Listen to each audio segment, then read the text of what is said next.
Hey y'all, David Biddle here, chef owner of My Father's Table, and today we're making pasta. Today I'm going to show you how to make two different types of pasta. Pasta with just water, flour, and salt, and pasta with eggs. The pasta I'm using for the water-based pasta is going to be a Semolina flour. It's a hard durum wheat. It has a lot of gluten in it, and they use it mainly because it holds its shape. You're not going to get a gloopy blob of stuff in the water when it's boiling. It's going to retain its shape so you can make different shaped pastas with it. Most of the pasta you get from the store is semolina and water flour pasta. Okay, to start the semolina flour, I have 2 cups of semolina flour. I'm going to put those out on the counter. Set that aside. I'm going to make a well in it so that I can pour the water inside and it won't spill out. Alright.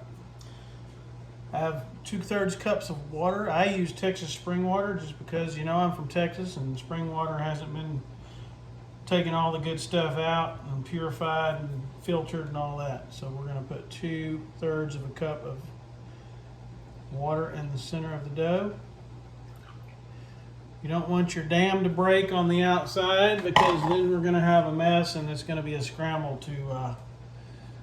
to get it going. So pinch of salt, big old hefty pinch of salt there so we can flavor it, because just water and flour is not going to have much flavor to it at all. I'm going to take a fork, and I have a bench scraper here. This will come in handy in just a minute, but I'm going to take a fork and just start allowing some of that flour to get in that water and start getting hydrated, so it's going to make a dough. You don't want to do too much at once because it'll get really clumpy, but you don't want to do too little because it'll take forever, and you don't want to get too aggressive because you'll break your dam, and the bench scraper comes in handy for that also. You can see how it's already starting to come together a little bit. So we're going to continue to do this until it gets to where we can handle it without the fork and not worry about it spreading all over our counter, just like this. All right, now it's starting to make a dough. So I'm going to use my bench scraper. I'm going to start cutting some of this flour into this water, into this dough. Now, the thing about flour and water is it's all different. This may be just the right amount of flour and water to make a dough. It may be too much flour. It may not take all the flour in, which is quite okay. That happens quite a lot in pasta. And so we're just going to start kneading the dough and getting it together. If it doesn't take all the flour, that's good. If it takes all the flour and needs still too wet, we can add a little bit at a time. If it's too dry, you can add a little bit of water at a time, but you never want to do a whole lot at once. So what we're doing when we're kneading this dough is we're activating the gluten. All flour has gluten in it, but it's not activated until it gets hit with moisture. So the water and the gluten together, the water and the flour together create gluten, which is going to make it a nice chewy texture with this semolina, and it's going to be a hearty dough that'll hold up to sauces like vegetable-based sauces, meat sauces, more sturdy kind of, yeah, you know what I'm talking. You know what I'm talking about. All right, let me finish kneading this dough. I'll be right back with you. And just so you know how to knead dough, I use my palm, and I will take my palm and I will push the dough out. Use my body weight, push the dough out. I will fold it over, turn it, push the dough out, fold it over, turn it, push the dough out, Just keep doing that. You're laminating the dough, you're creating layers in it, you're creating gluten formation, you're creating a good sturdy dough to hold your sauce. It's still pretty wet, so I'm just going to add a little bit of flour at a time. You don't want to add too much because you can't really take it out. You can add water, but then you're starting to really mess with the ratios. All right, let me finish this and I'll show you the end product. After about 5 minutes of kneading the dough and adding flour or water as you need, you should come up with something that looks like this. It's got a little spring back to it. Comes back at you, that's the gluten. So now we're going to wrap it in plastic wrap and we're going to let it sit for about 20 minutes so that that gluten that we got all fired up while we were rubbing on it, it'll relax. Okay, so we're just going to put it in some plastic wrap, wrap it somewhat tight so that there's not air in there.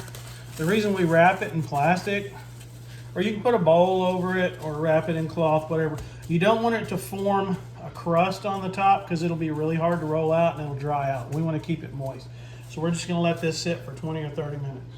All right, moving on to the egg pasta. The flour I'm using with this pasta is a double O flour, double lot flour, 00 flour. In Europe, they grade their flour by the way it's milled. So 00 flour is very, very fine grain of flour. It's very good for delicate pastas. That's what we're going to use. The egg with the flour and the salt is going to create a very delicate pasta. It's good for cream sauces, light tomato sauces, and stuff like that. So let's get to the egg pasta. Okay, once again, I have my ingredients. I have my double lot flour. I have 2 eggs. I have 2 cups of flour and 2 eggs. So it's basically, get where you can see, it's basically 1 cup of flour and 1 egg per person. So this would be 2 different servings. So we're going to take our flour, same thing. We're going to create a well without making too big of a mess. In the middle. So we want it big enough to scramble these eggs in here without breaking the dam and creating a disaster on the kitchen counter. So I have my 2 eggs. Crack one, put it in there, crack number 2, put it in there, and go ahead and put a little salt in there for flavor. And then we're going to just start scrambling the eggs.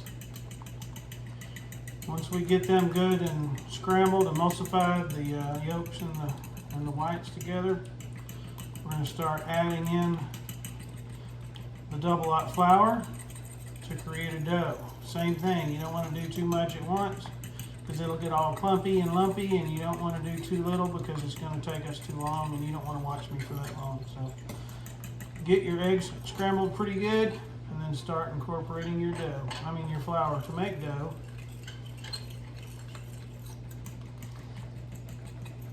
Once you start getting that going good, you can start bringing in, once it starts to solidify, just like the other one, start bringing in more flour.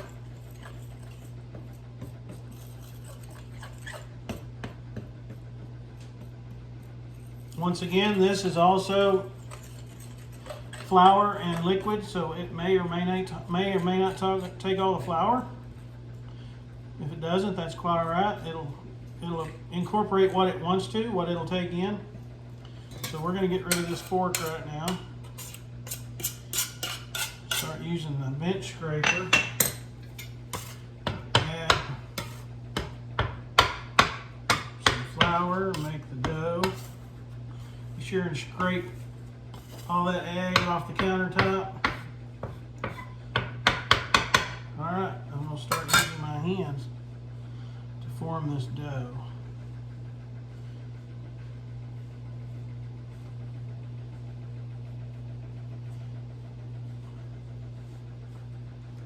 Whoop, got me. That's all right. I get flour everywhere when I'm making breads and pastas and stuff like that. It's part of the fun of being in the kitchen. I love doing this. You too can love doing this. The best thing about fresh pasta, not only does it cook a lot faster because it's already hydrated, but when you give somebody fresh pasta, that tells them you really love them. So it's a great thing to have if you've got a little bit of time to make it. You can also store this in the refrigerator for a day ahead of time if you need to, but then you're going to need to let it come to room temperature before you start rolling it and cutting it. So this is pretty good right here. I'm just going to knead it for a little while, about 5 minutes.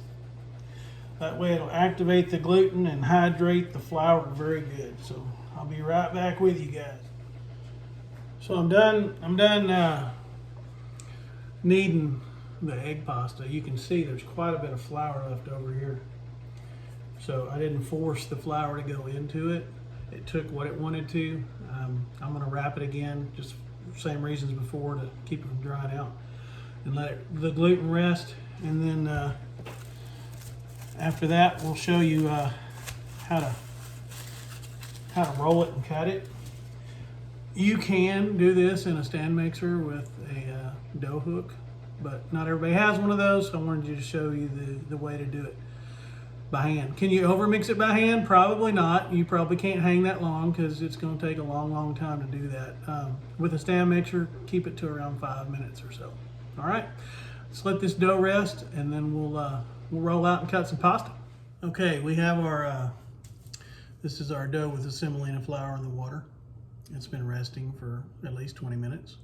We're going to unwrap it and cut a little piece off so that we can use it and wrap the rest so that it stays moist. Feels pretty wet. We may have to add some more flour. We'll see. We'll see how it acts.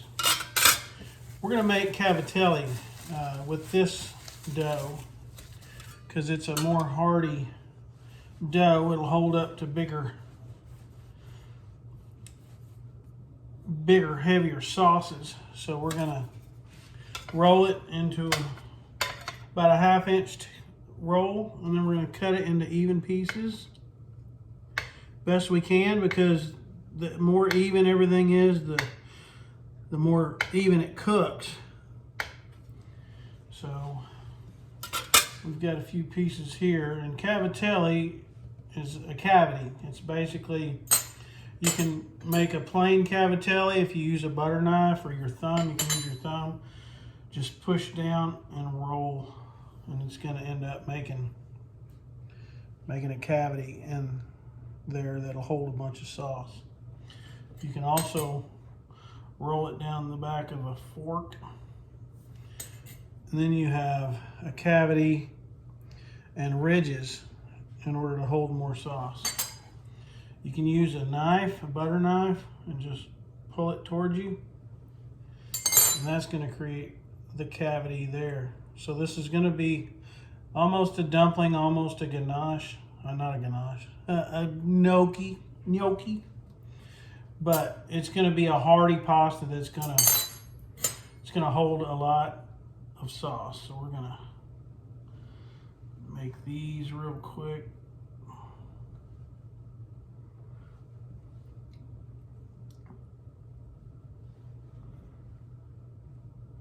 They have boards specifically to make this pasta. I don't have one, as you can see, but you can order them online like everything else. So we've got ridges and a cavity. So we're going to continue to do that with this pasta until we have the whole dough ball made. All right, I got all my cavatelli pressed out. We're going to start. It's resting right now, so the gluten, we've been messing with it, so we need to let the gluten relax. We're going to use our egg dough now, and we're going, you can roll this out if you don't have a stand mixer or an attachment. You can roll this out with a rolling pin. Actually, do the same thing. Cut a little portion off you can work with. Keep the rest of it wrapped up in plastic so it does not get dry. So you can roll this out with a rolling pin.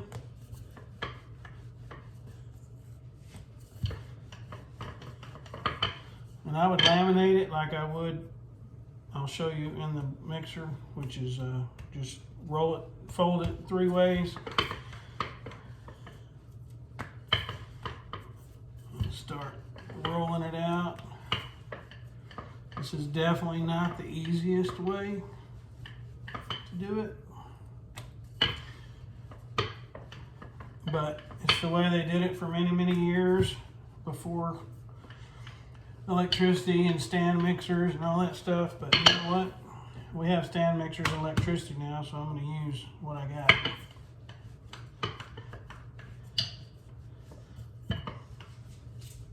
But for now, I'm just going to show you how to do this one time.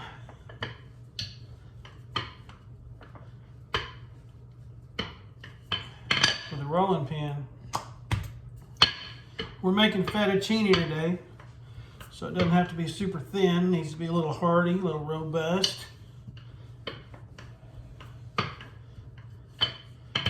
So that seems to be about the right size. I don't know what that is. It's maybe a hole. About the right size for my fettuccine. I'll show you how to cut it real quick. So you don't want it to stick to itself. So you need to add a little flour. So keep a little bench flour around, because I'm going to roll it up on top of itself. Just like this. And I don't want it to stick to itself, because it's a mess trying to get pasta apart. So you roll it up just like that. You take a chef knife, very sharp chef knife, and you cut it in to the width of the pasta that you want.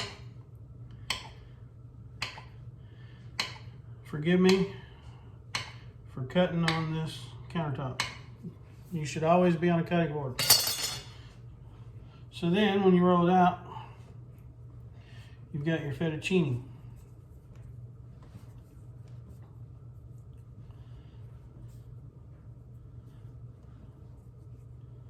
And that's how you do it by hand.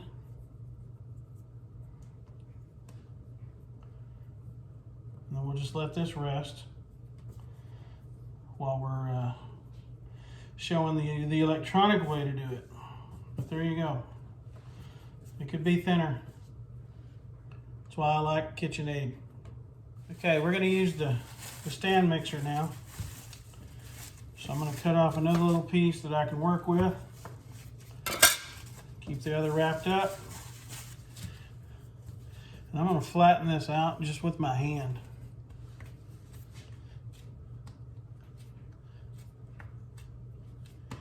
Just enough so it'll fit through this roller. This roller is on the largest setting. It's on number 1, which is the largest setting. We're going to add a little flour to the roller to make sure. We'll flour this, make sure it doesn't stick. And we're going to put it through the roller. Isn't that a lot easier? We're going to laminate it like we did before. We're going to fold it like a tri-fold. Squish it down and make sure that it will fit into the roller.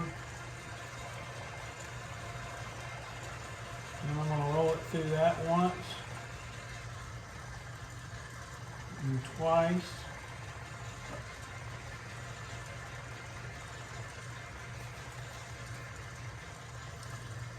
Now I can start making the rollers more narrow, so I'm going to go to number 2. I'm going to give it a little dusting of flour so it doesn't stick. I'm going to roll it through number 2. I like to go through twice every time. but that's just me.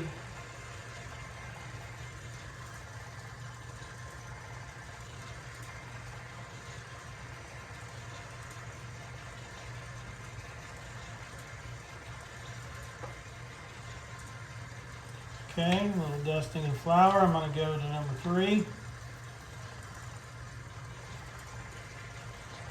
When it starts getting thin, I like to use the back of my hand and not my fingers, because you can poke holes through it. There's number 1 on 3. There's the second round on 3.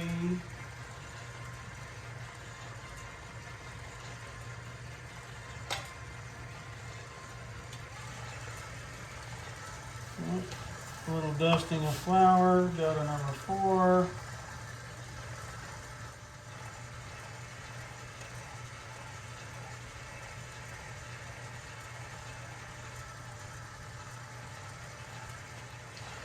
You can use the palm, just make sure you don't use your fingertips because it could poke through when it gets really thin. So we're getting longer and longer here because it's getting more narrow. I'm going to go to 5. And run it through on 5.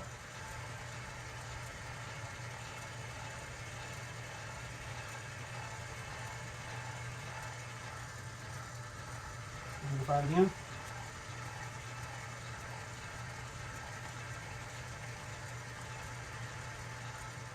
Okay. Number 6. This is the last one we're going to do on this for this fettuccine. The last number. So I can almost see through it, not quite.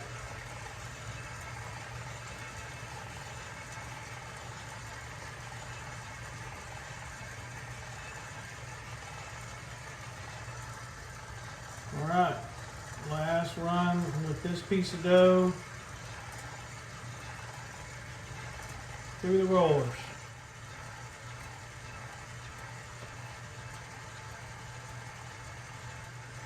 There we have a very nice thin piece of dough that we can cut for fettuccine. I'm going to roll out the rest of this dough and then I'll be right back with you.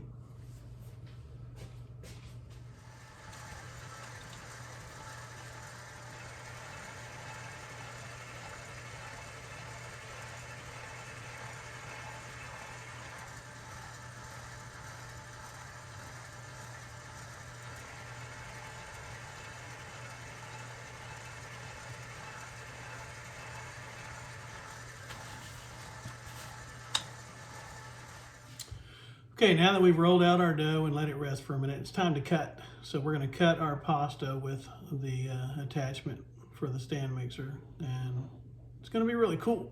I like it. So, get your pasta that's been resting. You roll it out into whatever size pasta you want to eat. So if you want it short, long, doesn't matter, however long you want it. You cut it to that length. Set that aside, turn this on, and then you feed it through the cutter.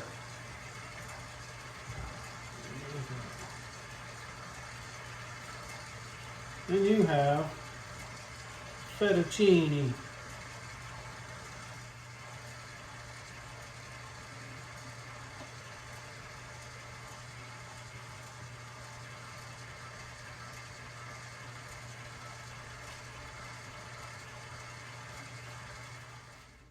Okay, the next process is the cooking. So I have a Dutch oven with about a gallon of water in it.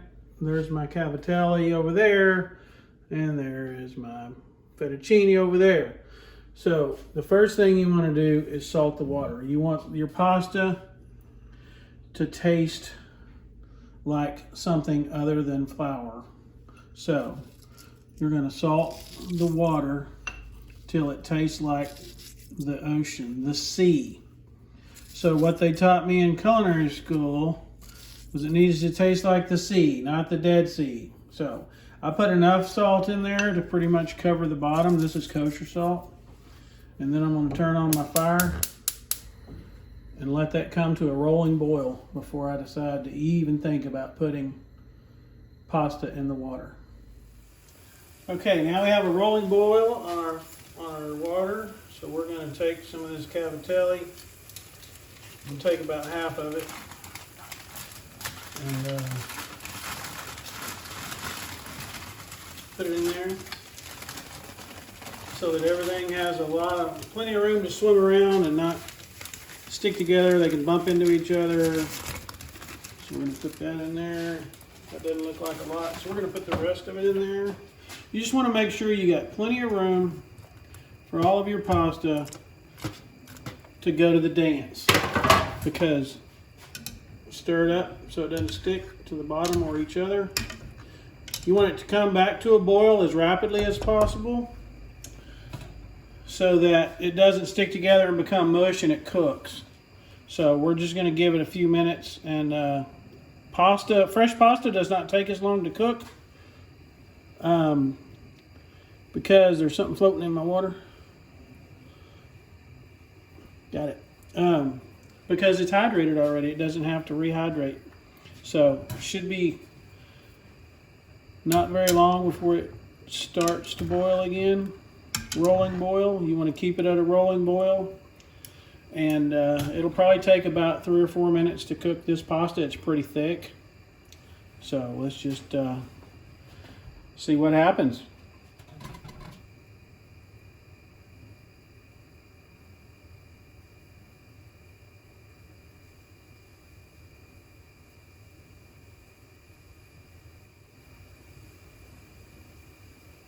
If you start to get too much of a rolling boil and the starch in the water starts to bubble up and bubble over, just turn it down a little bit. It'll still cook, but it won't be as violent of a boil.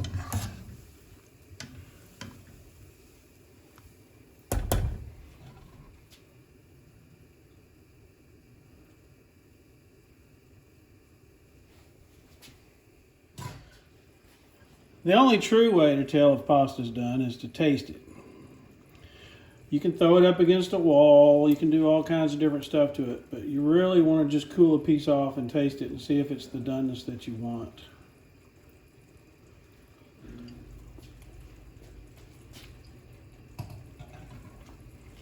That's pretty good. Make sure it's cooked all the way through. Make sure it has a good taste. I'm going to turn that off, and then we're going to put it in our sauce. So you want to make sure your sauce is done and ready for your pasta when your pasta's done. So I'm just going to put this cavatelli in this marinara, really chunky marinara. You don't worry about straining your pasta. You definitely want to keep some pasta water in case you need to enhance your sauce. What that's going to do is it's going to add flavor and starchy texture to your sauce. So it'll help thicken it up a little bit, and it'll add flavor to it. So hot pasta into hot sauce, not hot sauce, but you know what I mean. So that's looking pretty good. Let's plate this thing.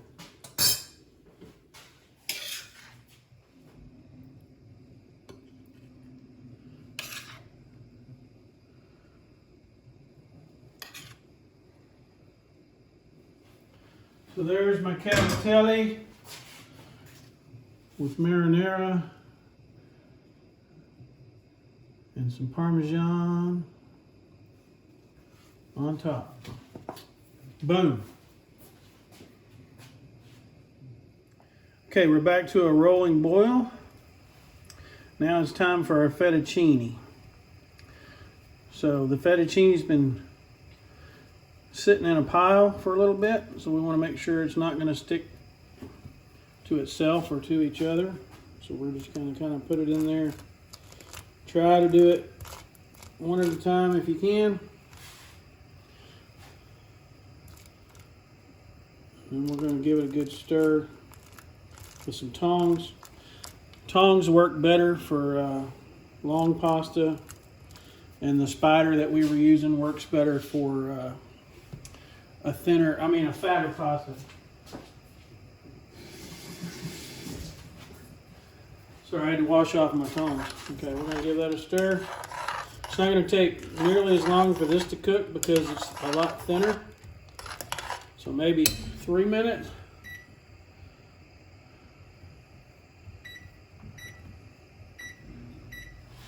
And we shall see.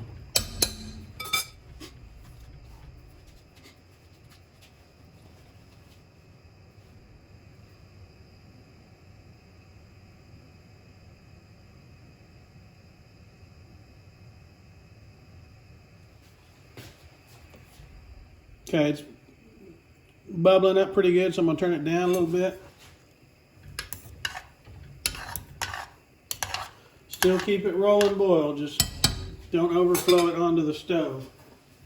I've done that many times.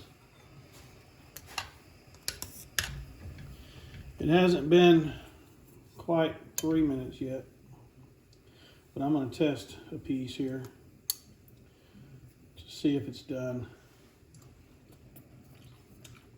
Oh yeah, told you it cooks quick. That was 2 minutes. Okay, so we're gonna take this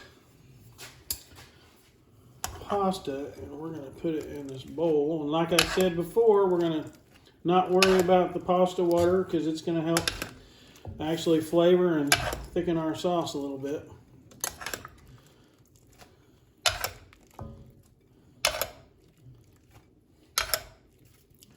I have a ladle standing by in case I need more pasta sauce or pasta water. Okay, so original Alfredo didn't have cream in it because the butter in Europe has more butter fat, more milk fat in it. So it didn't need the cream. So we're using European butter here. So it's just gonna be butter and Parmesan cheese, freshly grated. It's better if you use Parmesan Reggiano. I couldn't find it at the store, so we're gonna make our Alfredo sauce in the bowl with the butter and the cheese.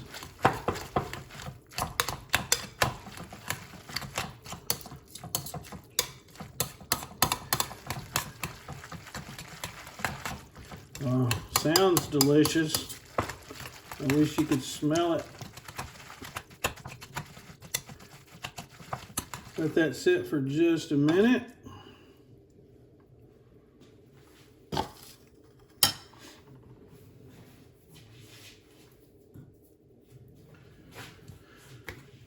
Put a little Italian seasoning on top for color and flavor.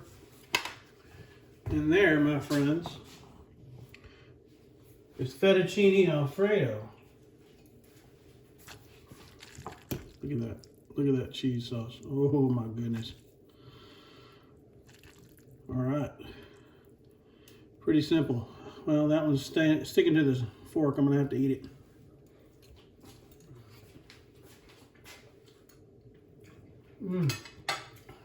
So delicious. So there we go. Pasta at home. Not too bad. Pretty simple. Anyway, I hope you enjoyed this video. There's going to be more to come.